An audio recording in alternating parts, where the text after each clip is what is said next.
এই বর্তমান সময়ে যেভাবে খরচ বৃদ্ধি পাচ্ছে সেভাবে আমার আয় বৃদ্ধি পাচ্ছে না। সো আমি চাচ্ছি আমার আয়ের পাশাপাশি স্বাবলম্বীভাবে নিজে একটা কিছু করতে। সহজভাবে বললে ফ্রিল্যান্সিং করতে চাই, কিন্তু ফ্রিল্যান্সিং যে করব, শুরু করব কোথা থেকে? সো ফ্রিল্যান্সিং এর সবচেয়ে অপার সম্ভাবনাময় জায়গাটাই হলো graphic design. So graphic design আসলে জিনিসটা কি? মনের ভাবকে চিত্রের মাধ্যমে প্রকাশ করার অনন্য মাধ্যম হলো গ্রাফিক ডিজাইন।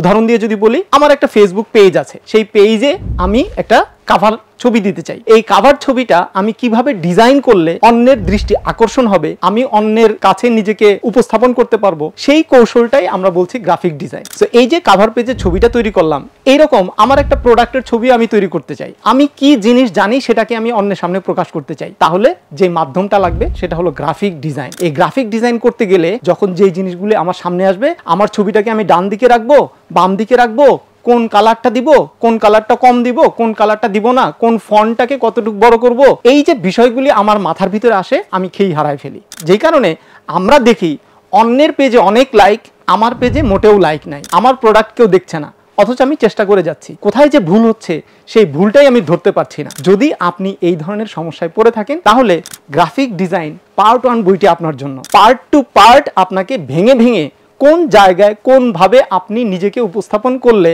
আপনি সবার ঊর্ধ্বে চলে যাবেন, সেই বিষয়গুলিকে আনা হয়েছে। যদি তাই হয় আপনার লক্ষ্য, গ্রাফিক ডিজাইন পার্ট 1 বইটি আপনার জন্য। তো এখান থেকে আপনি একদম জিরো থেকে হিরো পর্যন্ত আপনি এই গ্রাফিক ডিজাইনের একদম খুঁটিনাটি বিষয়গুলিকে জেনে আপনি আপনাকে, আপনার সৃজনশীল মেধাকে অন্যের সামনে উপস্থাপন করে আপনার শ্রেষ্ঠত্বকে আপনি বজায় রাখতে পারবেন। গ্রাফিক ডিজাইন পার্ট 1 বইটি অর্ডার করতে রকমারিতে ভিজিট করতে পারেন।